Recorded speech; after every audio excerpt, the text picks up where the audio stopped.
계획대로 우리가 9월달과 10월달에는 복음에 대한 설교를 하려고 합니다.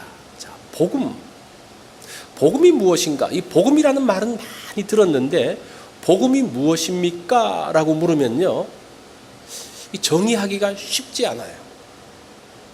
너무 많이 듣다 보니까 간단하게 말하면 아닌 것 같고 복잡하게 말하려고 그러니까 잘 모르는 것 같고. 자, 중요한 것은 간단한 게 중요합니다. 복음이 무엇인가? 이 복음이라는 단어가 유앙겔리온이라는 단어로 헬라어로 말하는데 여기는 두 가지 뜻이 있어요. 유라는 말은 좋다라는 것이고 앙겔리온이라는 말은 소식이라는 말이에요. 그래서 복음은 뭡니까? 좋은 소식입니다. 좋은 소식. 성경에 보면 복음서가 있습니다. 4개의 복음서가 있죠. 마태, 마가, 누가, 요한. 마태복음은 무엇인가 하니 마태가 전해주는 좋은 소식, 그런 뜻이에요. 요한복음은 뭘까요? 요한이 전해주는 좋은 소식이라는 겁니다. 원래 인간은 소식을 기다리며 사는 사람이에요. 어떤 소식? 좋은 소식을 기다리며 삽니다. 남편이 직장에 들어갔다 돌아오면 뭐라고 말합니까?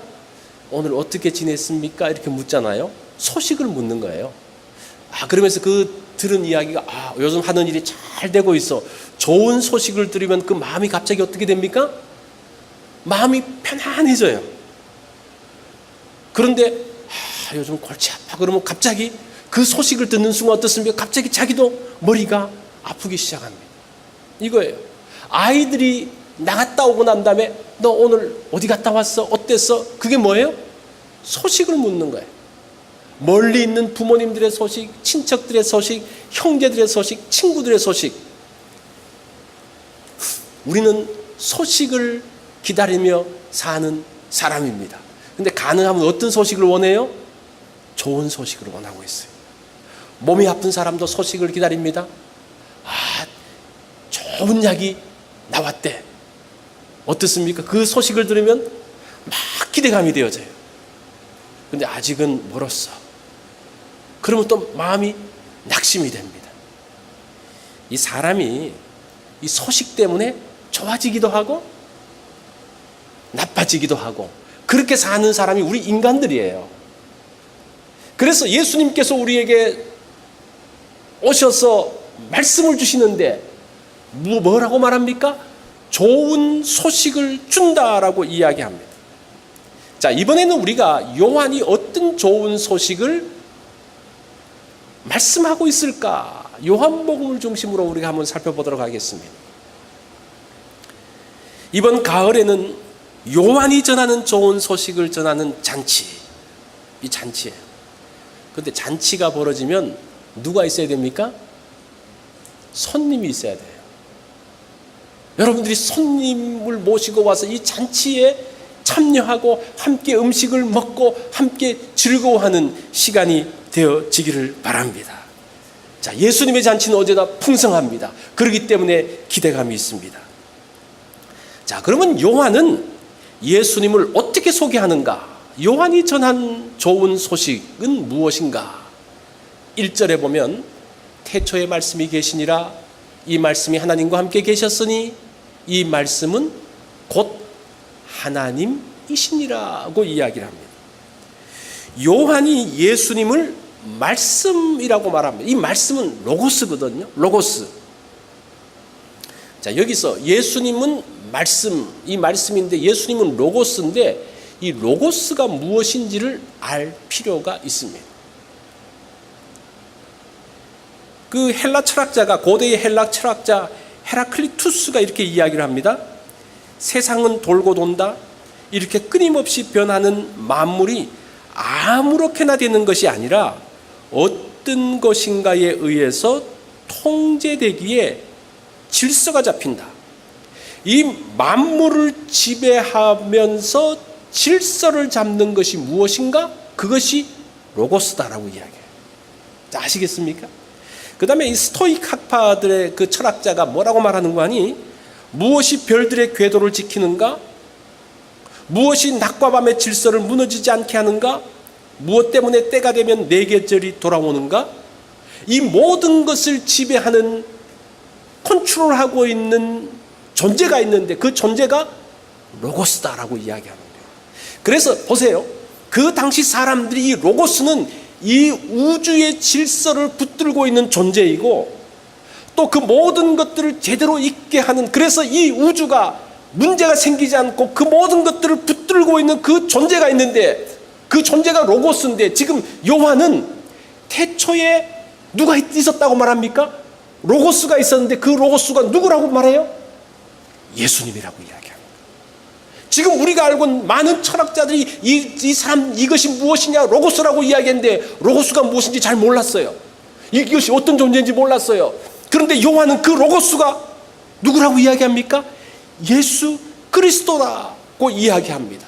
그래서 이 로고스는 만물의 원리요, 지혜요, 질서요, 해답이다라고 이야기해요. 만물의 원리가 어디에 있습니까? 로고스에 있습니다. 이 만물의 문제가 생겼을 때 그 해답이 있는데 그 해답이 로고스에게 가면 찾을 수 있는데 그 로고스가 누구다? 예수 그리스도다라고 이야기하고 있어요. 이것이 지금 요한이 전하고 있는 복음입니다. 좋은 소식이에요. 천지 창조의 원리가 무엇입니까? 어떻게 이 하나님께서 천지를 창조하셨습니까? 말씀으로. 지금도 세상이 그 질서 가운데 운행되어지고 있는데 누가 주관하고 있습니까? 로고스이신 예수 그리스도, 말씀이신 예수 그리스도가 이 세상과 이 우주의 그 모든 질서를 주장하고 계시고 그 모든 것들을 운행하고 계신다라고 말씀을 하고 있습니다. 로고스이신 예수님은 우리의 인생도 주관하고 있어요. 그래서 그리스도가 로고스이기 때문에 인생의 해답이 어디에 있습니까? 그리스도 안에 있다는 것. 이것이 태초에 말씀이 계시니라, 태초에 로고스가 있으니라, 그 한 문장이에요. 그 한 문장에 엄청난 것들이 담겨져 있어요. 그 고대의 그 모든 철학들, 그 철학자들의 고민, 그들이 생각했던 그 모든 것들의 답변이 요 한 문장에 담겨져 있어요. 이게 요한이 전한 복음이라는 겁니다. 올해 초에 제가 이 오른팔이 탈골이 되어졌댔습니다. 근데 제가 그걸 모르고 있었어요. 근데 이 팔이 굉장히 힘이 없고 아프고 그랬습니다. 그래서 운전을 하려고 그러면요, 이 팔을 올리기가 어려워서 왼손으로 이렇게 손을 들어서 운전대에 올리고 운전을 한 거예요. 얼마 하다 보니까 또 힘들고. 이제 그러다 보니까 어깨에 통증이 있었죠. 그 나중에 알고 보니까 이 어깨가 빠진 상태에서 근육이 이 팔을 붙들고 있는 거예요. 그러니까 얼마나 힘들었겠습니까? 또 얼마나 아팠겠어요. 자, 그리고 어깨를 다시 끼우고 난 다음에 통증이 사라지고 팔이 다시 힘이 생겼습니다. 왜 제 팔에 문제가 생겼나요? 왜 문제가 생겼어요? 이 팔이 있어야 될 곳에 있지 않고 그것이 빠져 있었기 때문에 그래요. 이것이 원래 모든 만물이 있어야 될 때가 있는 거예요. 거기서 벗어나면 원리에서 벗어나는 거예요. 그래서 그것을 신체의 원칙, 신체의 로고스라고 이야기할 수가 있습니다. 그때의 로고스라는 말을 쓰는 거예요. 우리가 있어야 할 곳, 인생의 법칙, 인생의 원리, 그 원리대로 따르면 문제가 해결됩니다. 고통이 사라집니다. 우리가 로고스라고 이야기할 때에, 예수 그리스도가 만물의 원리라고 이야기할 때에 그 모든 것과 똑같은 원리들이에요. 식물의 원리가 있습니다. 식물을 자라게 하기 위해서는 그 법칙을 따라서 식물을 길러야 됩니다. 거기서 벗어나면 식물들이 죽어버립니다. 이 차를 운전할 때도 법칙이 있어요. 뭐 여러 가지 법칙이 있겠지만 하나 중요한 법칙이 있는데 이거 잊어버리시면 안 됩니다. 이 차에는 가스가 있어야지 차가 갑니다. 그거 아세요? 가스가 있든지 전기가 있든지 하여튼 에너지가 있어야지 차가 움직여요. 그 원칙에서 벗어나면 차는 꼼짝도 하지 않습니다. 이건 고철덩어리에 불과합니다. 그렇게 좋은 차, 그렇게 비싼 차가 그 원칙에서 벗어나면요, 아무 쓸모없는 고철덩어리가 됩니다. 그런데 단 하나의 예외가 있습니다. 하나님이 사람을 지으실 때는 자유의지라는 걸 주셨어요. 이 인간 창조물, 모든 창조물은 하나님이 정하신 원리 법칙대로 다 움직이게 되어져 있습니다. 그런데 한 피조물만은 하나님이 정하신 원칙을 따를 수도 있고 따르지 않을 수도 있는 선택권을 주셨어요. 그게 무엇인가 하니 자유의지라고 이야기합니다. 인간에게 그것을 주셨습니다. 그래서 하나님께서 말씀하신 것을 인간이 듣고 순종할 수도 있고 순종하지 않을 수도 있어요. 사람이 선택을 할 수, 그러니까 사람만 그렇게 만들었어요. 왜 그렇게 만들었을까? 이 인간이 하나님을 예배하고 찬양해야 되는데 하나님이 프로그래밍 해놓은 대로 하나님 감사합니다, 하나님 찬양합니다 이렇게 하면 그게 뭐가 재밌겠어요? 뭐가 의미가 있겠어요? 그래서 인간에게만큼은 하나님을 예배하더라도 자원해서, 하나님을 찬양하더라도 자기가 기뻐해서 자원하는 마음으로 찬양할 수 있도록 만들어 두셨다는 거예요. 그것이 인간의 독특성입니다. 그런데 이 인간이 그 선택권, 그 자유의지를 가지고 어떻게 합니까? 하나님을 더 찬양하고 하나님을 기쁘시게 하는 데 사용합니까? 아니면 하나님을 불순종하고 하나님을 대적하는 데로 사용합니까? 이 인간들이 하나님을 더 기쁘시게 하고 하기보다는 하나님께 반대하고 하나님을 대적하는 쪽으로 계속적으로 가는 거예요. 자, 인간에게 그 모든 자유의지를 주고 선택권을 주었지만 인간이 하나님이 정하신 그 법칙에서 벗어나면요, 벗어날 수 있도록 만드셨어요. 근데 이 벗어나면 그때부터 문제가 생기기 시작하는 거예요. 그러면서부터 거기서 고통이 시작되어지는 거예요. 그것이 사실은 선악과 사건이에요. 그것이 죄라는 겁니다. 이 죄라는 뜻이 뭡니까? 하말티아라는 뜻이 관역에서부터 벗어났다는 뜻이잖아요. 그 관역을 맞춰야 되는데 그 관역을 맞추지 못하면 어떻습니까? 그것이 문제라는 거예요. 그때부터 문제가 생기고 그것 때문에 아파하고 그것 때문에 고통이 생기고 그것 때문에 힘들어지는, 그것이 죄라고 이야기를 하고 있습니다. 자, 그러면 이런 문제, 이런 고통에서 회복되는 길이 무엇일까요? 그것이 로고스이신, 말씀이신 예수 그리스도께로 가는 겁니다. 왜 그렇습니까? 예수님이 로고스이기 때문에 그래요. 예수님이 원리이고 예수님이 지혜이고 예수님이 진리이고 예수님이 인생의 해결, 해답이기 때문에 예수님께 나아가는 겁니다. 그래서 요한복음은 여러 인생의 문제들에 대한 해답을 준 것이 요한복음이에요. 이런 관점으로, 그러니까 예수님이 말씀이고 로고스다라는 이 전제를 가지고 요한복음을 보면요, 요한복음의 새로운 부분들이 보여지기 시작합니다. 니고데모의 대화를 통해서 니고데모가 어떻게 왔지? 그게 아니라 니고데모가 어떤 인생의 문제를 갖고 왔지? 이 수가성 여인을 만나면서 이 수가성 여인이 어떤 인생의 문제를 가지고 주님 앞에 나와서 해결책을 얻었지? 이번에 할 것이 그런 부분들이에요. 인생의 해답이신 예수 그리스도를 통해서 어떻게 바뀌어졌는가? 자, 오늘 본문은 로고스이신 예수님이 어떤 분이신지 두 가지로 설명하고 있습니다. 그 첫 번째가 무엇인가 하니 예수 그리스도는 생명이라는 것. 생명이신 그리스도. 4절에 보면 그 안에 생명이 있었으니, 자, 이 생명이 뭔가? 예수 그리스도 안에 생명이 있는데 생명이 뭐냐? 이 생명은 목숨이 아니에요. 이 죽고 사는 그런 목숨이 아니고 이 생명을 잘 설명한 구절이 있는데 요한복음 10장 10절에 보면 내가 온 것은 양으로 생명을 얻게 하고 더 풍성히 얻게 하려는 것이다 라고 이야기합니다. 예수님께서 우리에게 생명을 주셨다라고 이야기해서 이 목숨을 준 게 아니라 풍성한 삶, 복된 삶을 주셨다는 거예요. 우리가 과거 힘들 때는 생명을 부지하는 게 목표였습니다. 제가 어린 시절에만 해도 부모님들이 애를 기르는 목표가 뭐예요? 얘 굶어 죽지 않고, 얘 병들어 죽지 않고, 그냥 몇 끼마다 먹일 수만 있다면 그 부모는 성공한 부모예요. 자녀를 잘 기른 부모예요. 우리가 그런 시절이 있었잖아요. 근데 지금 그렇습니까? 애들한테 뭐 밥 못 줘가지고 고민하는 부모가 있어요? 요즘은 다릅니다. 삶의 질을 이야기해요.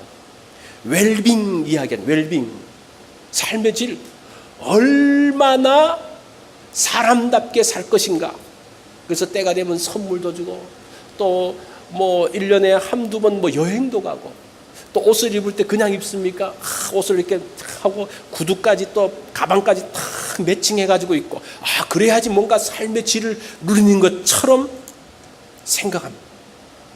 세상이 그렇게 바뀌었어요.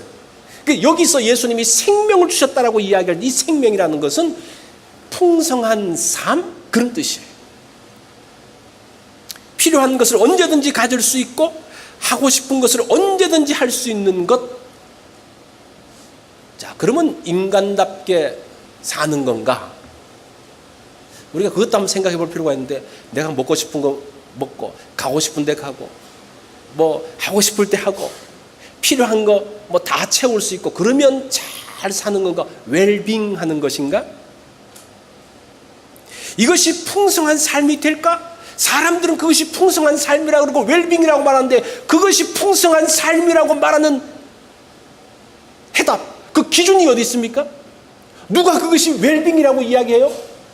그것을 알라 그러면 그 인생의 해답이신 예수 그리스도께 가봐야 된다는 거예요. 예수님께서 과연 우리에게 복된 인생이 옷 잘 입고 돈 쓰고 싶을 때 그냥 구애받지 않고 쓸 수 있고 그것이 복된 삶이라고 말할까? 그런 퀘스천, 그것에 대한 해답은 누구도 줄 수 있는 것이 아니라 예수 그리스도만이 줄 수 있다는 거예요. 그런 면에서 예수 그리스도가 로고스라는 거예요. 예수님이 기준이라는 거예요. 자, 그러면 예수님처럼 살면 풍성한 삶이 될까? 예수님처럼 살고 예수님처럼 살고 싶습니까? 그러면 고민이 생기기 시작할 거예요. 예수님은 결혼도 안 하셨고 집도 없었고. 자, 우리 그 답변은 조금 이따 하십시오. 지금 여러분 아직은 답변할 필요가 없습니다. 그런데 중요한 것은 무엇인가? 예수님이 오심으로 인해서 인생들이 바뀌어졌다는 거예요. 그 외식 가운데 살았던 그 바리새인들이 이제는 외식하지 않고 단순하게 살 수 있도록 만들었습니다. 그 전에 그 모든 삶들은 어땠습니까? 이 사회 제도 자체가 종과 주인이 완전히 신분이 달랐습니다. 이 종은요, 짐승과 비슷했어요. 돈 주고 사고 팔고 할 수 있었습니다. 주인의 소유였습니다. 이방인과 선택받은 자, 선택받은 자와 선택받지 못한 민족, 남자와 여자. 요즘은 남자와 여자가 동일하다고 이야기를 하지만 옛날에는요, 요거 100년 전만 해도 50년 전만 해도 그런 거 없었어요. 그 차이, 그것을 새롭게, 그러니까 창조의 질서를 회복하신 분이 예수 그리스도입니다. 그 가운데 놀라운 축복이 있습니다. 그렇기 때문에 예수 그리스도 안에 정답이 있는 거예요. 왜냐하면 그리스도가 로고스이기 때문입니다. 자, 그런데 풍성한 삶을 살려고 하면 성경은 그렇게 해도 여전히 우리 마음 가운데 남는 게, 그래도 풍성한 삶을 살려고 하면 돈도 필요하고, 그죠? 건강도 필요하고, 또 적당한 권력도 필요하고, 필요한 게 있지 않습니까? 그것에 대한 대답은 두 번째에서 이야기를 합니다. 두 번째는 무엇인가 하니, 두 번째는 예수 그리스도가 빛이라고 이야기를 해요. 자, 첫 번째가 뭐라 그랬습니까? 예수 그리스도는 생명이라고 이야기했죠. 두 번째는 뭡니까? 빛이라고 이야기합니다. 4절 그 후반부에 보면 이 생명은 사람들의 빛이라. 빛이라고 말할 때 빛은 어둠을 밝히는 겁니다. 근데 이 어둠을 왜 밝히냐가 중요해요. 빛이 어둠을 밝힘으로 인해서 길을 보여주는 거예요. 그게 더 중요해요. 그냥 밝히는 게 중요한 게 아니라 밝히면서 내가 어디로 가야 할지 방향을 보게 되는 겁니다. 그래서 여러분, 우리가 내 삶에 빛이 비춰졌다라고 이야기할 때 그것은 어떤 뜻인가 하니 내 인생의 길이 드디어 보이기 시작한다는 그런 뜻이에요. 내가 사업을 하는데 정말 빛이 비쳤다. 그게 뭡니까? 내 사업이 어떤 길로 가야 될지 그 방향을 보고 확신을 가졌다라고 이야기할 때 빛이 왔다라고 이야기를 합니다. 이게 빛이에요. 빛이라는 것은 어떻게 살아야 할지를 보여주는 겁니다. 자, 이 세상을 사는 삶의 방식이 있습니다. 이 세상의 삶의 방식이 뭡니까? 힘이죠, 힘. 이 힘은 돈의 힘, 지식의 힘, 권력의 힘 다 포함되죠. 건강의 힘 다 포함되어집니다. 힘 있는 사람이 잘 살 수 있어요. 이것을 한마디로 말하면 적자생존이다라고 이야기해요. 적자생존. 이 적자생존이 이 시대를 사는 방식인데, 이 적자생존에서 누가 적자인가? 누가 적자일까요? 사람들은 힘 있는 사람, 돈이 많은 사람, 뭐 권력이 있는 사람. 그런데 이 단어를 보면요, 누가 적자입니까? 생존, 살아남는 사람이 적자예요. 이 시대에서 승리자가 누굽니까? 힘 있고 뭐 그런 사람이 아니라 살아남는 사람이 힘 있는 사람이고 승리자라고 이야기합니다. 이것이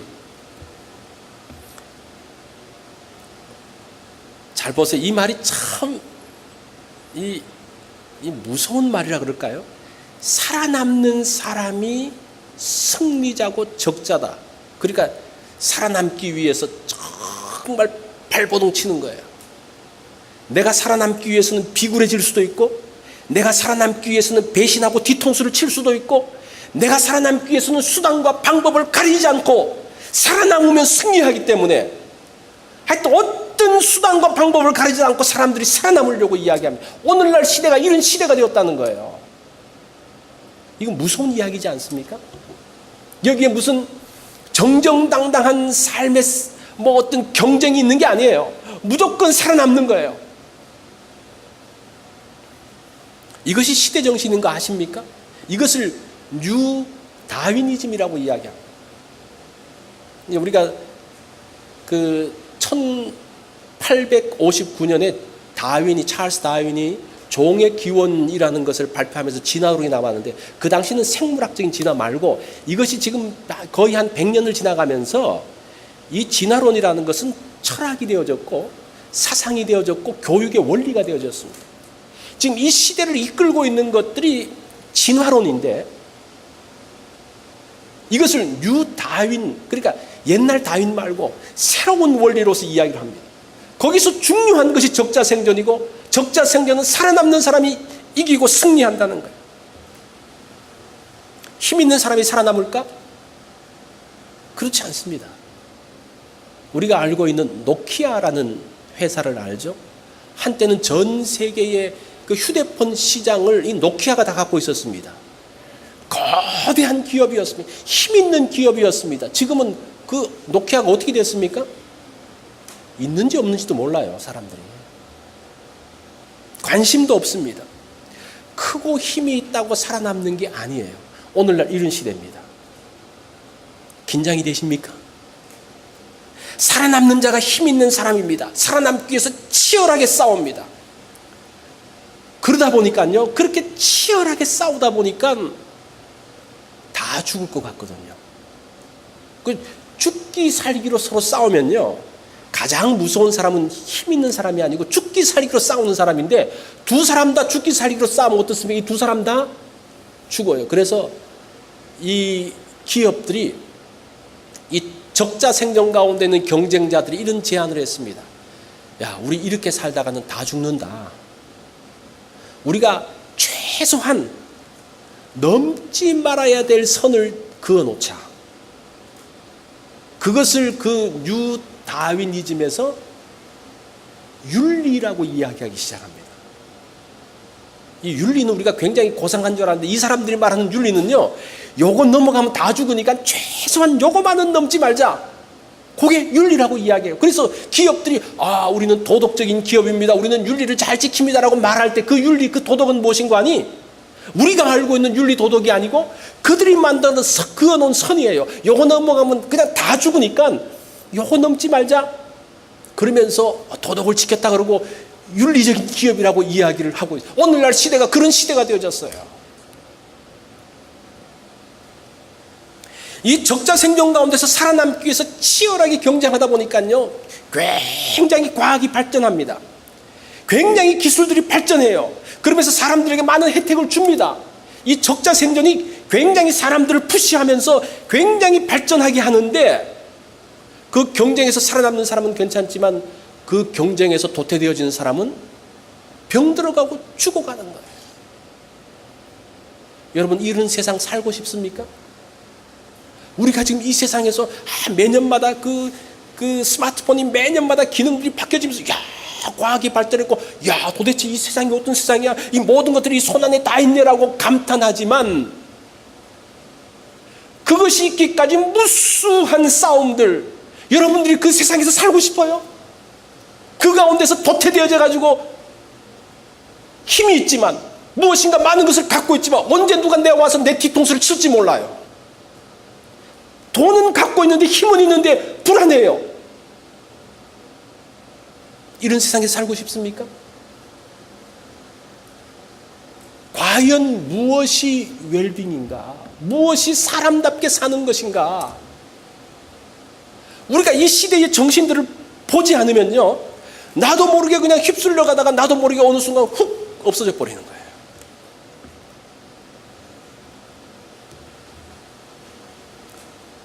잘 사는 것처럼 보이지만 늘 불안과 걱정과 두려움이 떠나지 않습니다.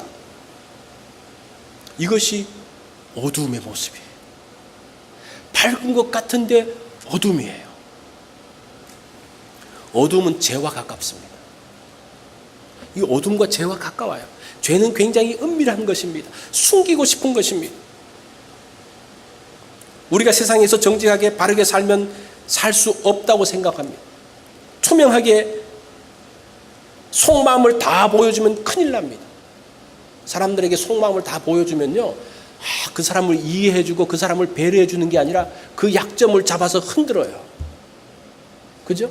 이게 오늘날의 시대. 왜 그래요? 적자 생존이기 때문에 그래요. 그 상대는 경쟁자예요. 우리가 어릴 적부터 초등학교, 중학교, 고등학교 들어가면서 누군가를 밟지 않으면 올라서지 못하는 그런 시스템이에요. 지금도 대학 들어가고 직장 들어가고 누군가를 밟지 않으면 들어갈 수 없는 그 적자 생존의 시대 가운데서 어떻게 내 약점들을 보여줄 수 있습니까? 어떻게 내가 정직하게 바르게 살 수가 있습니까? 지금 정말 뒤통수를 치면서 수단과 방법을 가지지 않는 그 삶의 진흙탕의 싸움 가운데서 어떻게 그렇게 살 수가 있어요? 살 수가 없습니다. 이게 오늘날의 시대인데 과연 이것이 복된 삶인가? 복된 삶이에요? 그렇게 살고 싶어요? 그 문제, 어떤 것이 복된 삶인가? 그 우리의 인생 가운데서 예수 그리스도가 빛으로 오셨다는 것이 무엇인가를 말해주는 것이 예수 그리스도가 말씀이고 로고스라는 것을 알려주는 겁니다. 다음 주는 우리가 부자고 관원이고 그 다음에 이스라엘의 선생인 니고데모가 그 인생의 문제를 갖고 나왔어요. 이 사람은 최고의 사람입니다. 이 니고데모는 그 로마하고도 통하는, 그러니까 이스라엘에서 최고의 권력자 그러면 니고데모 가문이에요. 그 사람이 예수님께 왔어요. 무슨 문제 때문에 왔을까요? 그 문제를 다음 주에 말씀드리겠습니다. 이제 이런 쪽으로 필요한 분들을 모시고 오세요. 거기에 예수 그리스도의 해답을 줄 겁니다. 한때 영국 해군은 세계 바다를 주름잡았습니다. 이 군함이 가면요, 모든 배는 다 비킵니다. 어선이 오든지 상선이 오든지 군함이 딱 오면 그 배들은 다 비켜가야 돼요. 근데 이 영국 군함, 그 군함에는 영국의 제독이 타고 있었습니다. 그리고 쫙 가는데, 그런데 그날 밤부터 시작해서 폭풍이 몰아치기 시작합니다. 폭풍이 치고 그냥 하니까 앞이 잘 보이지 않는 거예요. 그러면서 그냥 힘겹게 가고 있는데 앞에 갑자기 무엇인가 불 같은 게 있으면서 그냥 뭐가 딱 버티고 있는 거예요. 오, 이거 큰일 났다. 뭔가가 우리 앞에 있구나.